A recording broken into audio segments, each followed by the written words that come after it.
मित्रों नमस्कार। मेरे YouTube channel discover the religion में आप सभी का हार्दिक स्वागत है। मित्रों, एक भौतिक विज्ञान होता है और एक आध्यात्मिक विज्ञान होता है। आज मैं मुख्यतः आध्यात्मिक विज्ञान के बारे में ही चर्चा करूंगा, जिससे हमारा आत्म कल्याण होता है। विज्ञान का अर्थ है विशेष ज्ञान। साधारण ज्ञान के द्वारा, जो साधारण विज्ञान है, हम लोग व्यवहार को अपनी शारीरिक, व्यापारिक, सामाजिक, कलात्मक, धार्मिक समस्याओं को समझते हैं। स्थूल में इसी साधारण ज्ञान की शिक्षा मिलती है। राजनीति, अर्थशास्त्र, शिल्प, रसायन, चिकित्सा, संगीत, वक्तृत्व, लेखन, व्यवसाय, कृषि, निर्माण, उत्पादन आदि विविध बातों की जानकारी विविध प्रकार से की जाती है। इन जानकारियों के आधार पर शरीर से संबंध रखने वाला सांसारिक जीवन चलता है।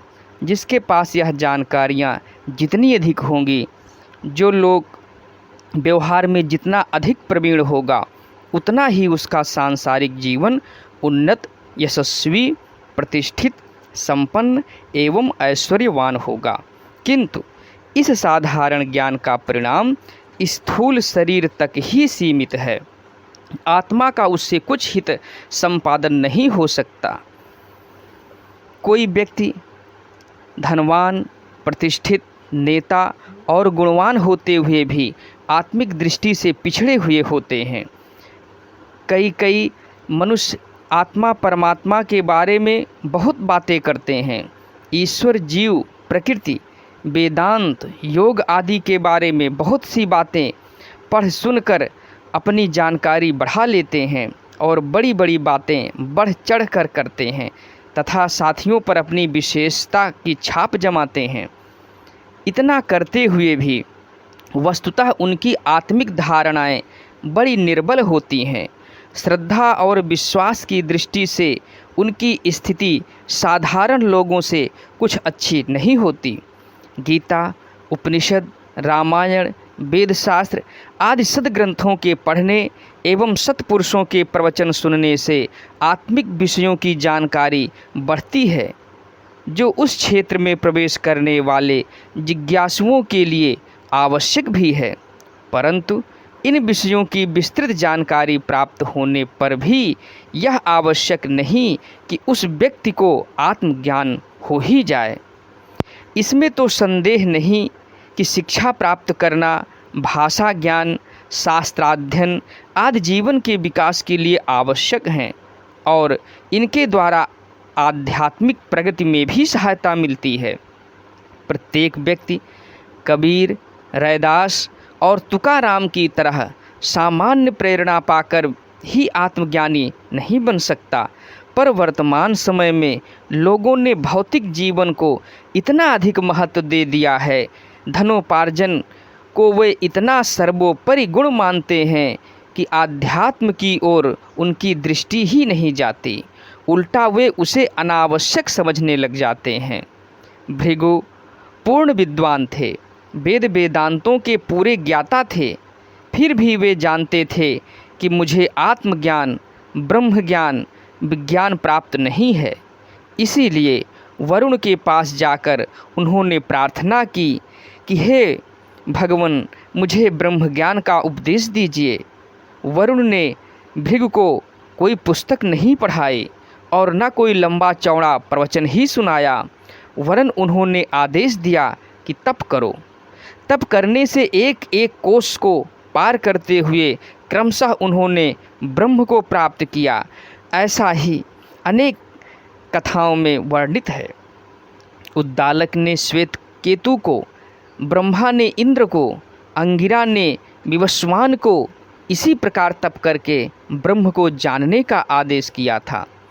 ज्ञान का अभिप्राय है जानकारी, विज्ञान का अभिप्राय है श्रद्धा, धारणा, मान्यता, अनुभूति। आत्मविद्या के सभी जिज्ञासु यह जानते हैं कि आत्मा अमर है, शरीर से भिन्न है, ईश्वर का अंश है, सच्चिदानंद स्वरूप है। परंतु इस जानकारी का एक कण भी अनुभूति भूमिका में नहीं होता। स्वयं को तथा दूसरों को मरते देखकर हृदय विचलित हो जाता है। शरीर के लाभ के लिए आत्मा के लाभों की उपेक्षा प्रतिक्षण होती रहती है। दीनता, अभाव, तृष्णा, लालसा हर घड़ी सताती रहती है। तब कैसे कहा जाए कि आत्मा की अमरता, शरीर की भिन्नता तथा ईश्वर के अंश होने की मान्यता पर हमें श्रद्धा है, आस्था, विश्वास है। अपने संबंध में तात्विक मान्यता स्थिर करना और उसका पूर्णतया अनुभव करना, यही विज्ञान का उद्देश्य है।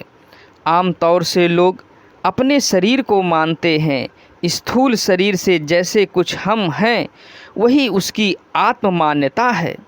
जाति, वंश, प्रदेश, देश, संप्रदाय, भाषा, व्यवसाय, पद, विद्या, धन, आयु, स्थिति, लिंग आदि के आधार पर वह मान्यता बनाई जाती है कि मैं कौन हूँ। यह प्रश्न पूछने पर कि आप कौन हैं, लोग इन्हीं बातों के आधार पर अपना परिचय देते हैं। अपने को समझते भी ये वही हैं। इस मान्यता के आधार पर ही अपने स्वार्थों का निर्धारण होता है।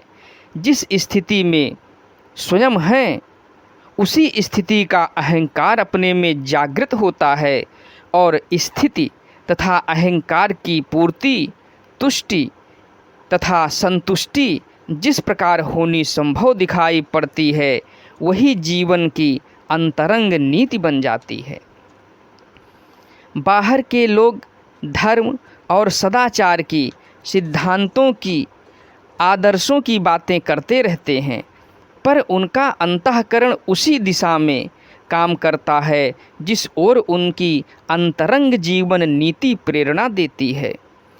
जब अपने को शरीर मान लिया गया है तो शरीर का सुख ही अभीष्ट होना चाहिए। इंद्रिय भोगों की, मौज मजे की, मान बड़ाई की, ऐश आराम की प्राप्ति ही शरीर का सुख है। इन सुखों के लिए धन की आवश्यकता होती है। अस्तु, धन को अधिक से अधिक जुटाना और भोग ऐश्वर्य में निमग्न रहना, यही प्रधान कार्यक्रम हो जाता है। इसके अतिरिक्त जो किया जाता है वह तो एक प्रकार की विनोद के लिए होता है। ऐसे लोग कभी कभी धर्म चर्चा या पूजा पाठ भी करते देखे जाते हैं।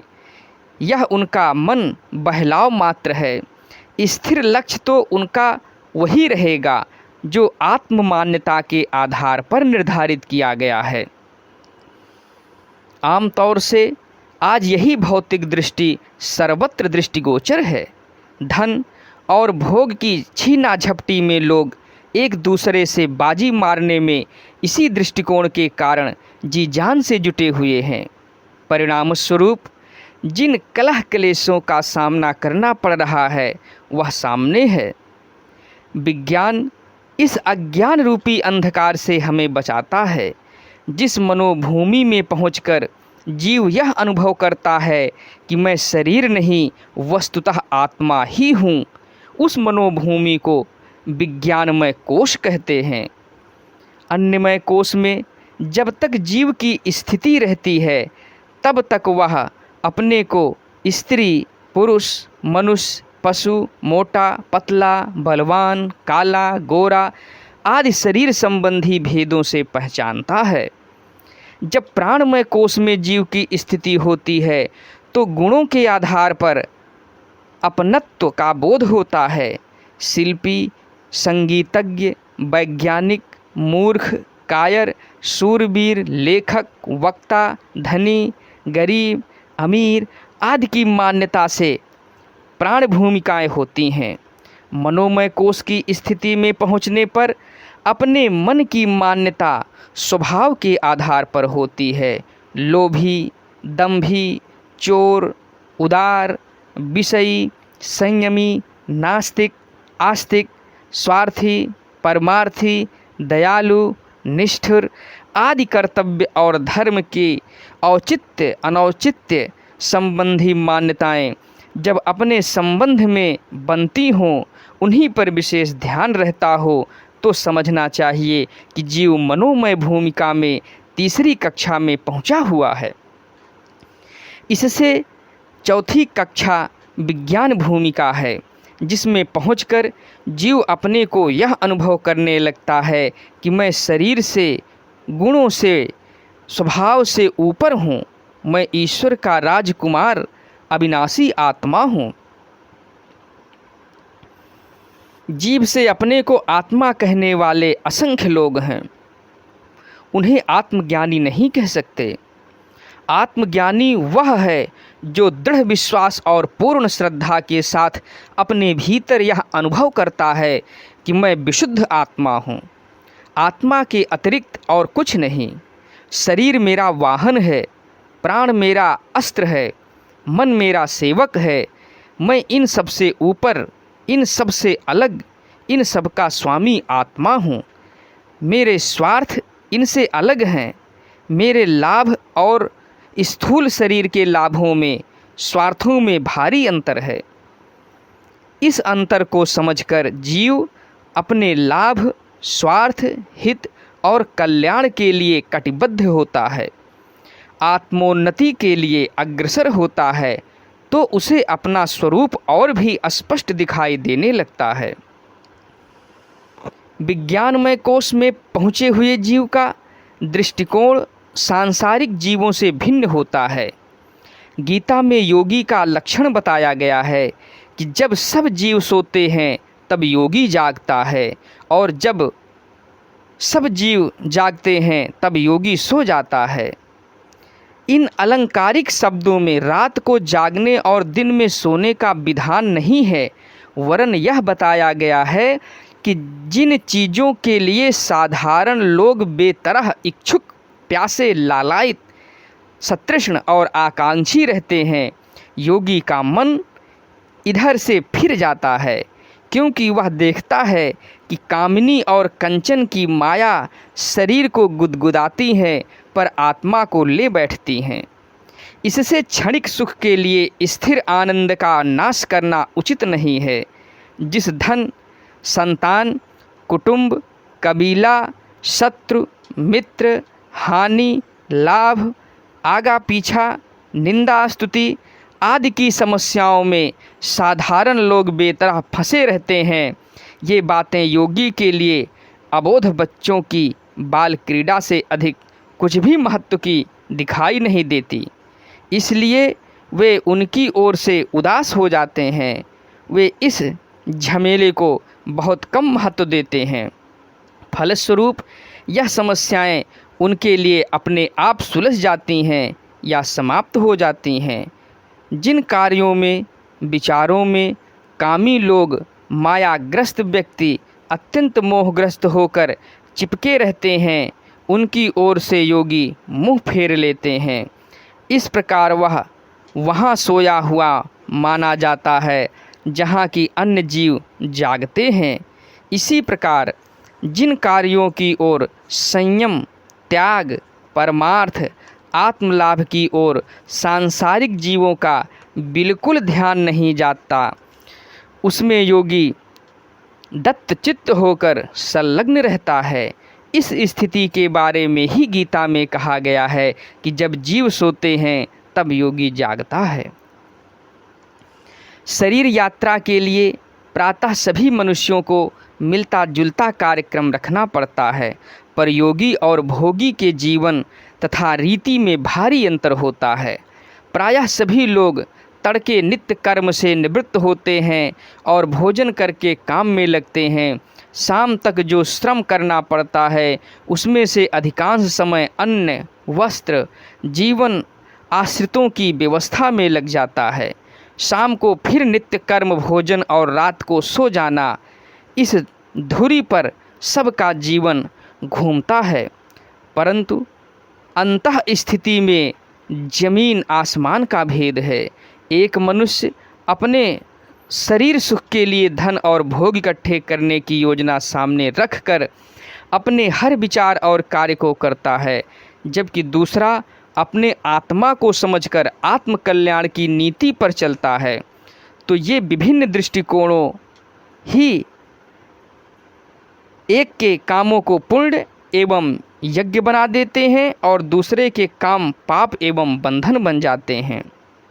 आत्मज्ञान, आत्म साक्षात्कार, आत्मलाभ, आत्म प्राप्ति, आत्मदर्शन, आत्म कल्याण को जीवन लक्ष्य माना गया है। यह लक्ष्य तभी पूरा होता है जब हमारी अंतः चेतना अपने बारे में पूर्ण श्रद्धा और विश्वास भावना के साथ यह अनुभव करे कि मैं वस्तुतः परब्रह्म परमात्मा का अविच्छिन्न अंश अविनाशी आत्मा हूँ। इस भावना की पूर्णता, परिपक्वता एवं सफलता का नाम ही आत्म साक्षात्कार है। आशा है कि आप लोगों को यह आत्म साक्षात्कार का वीडियो पसंद आया होगा और आप लोगों को वीडियो देखने के लिए धन्यवाद। आपका दिन शुभ हो।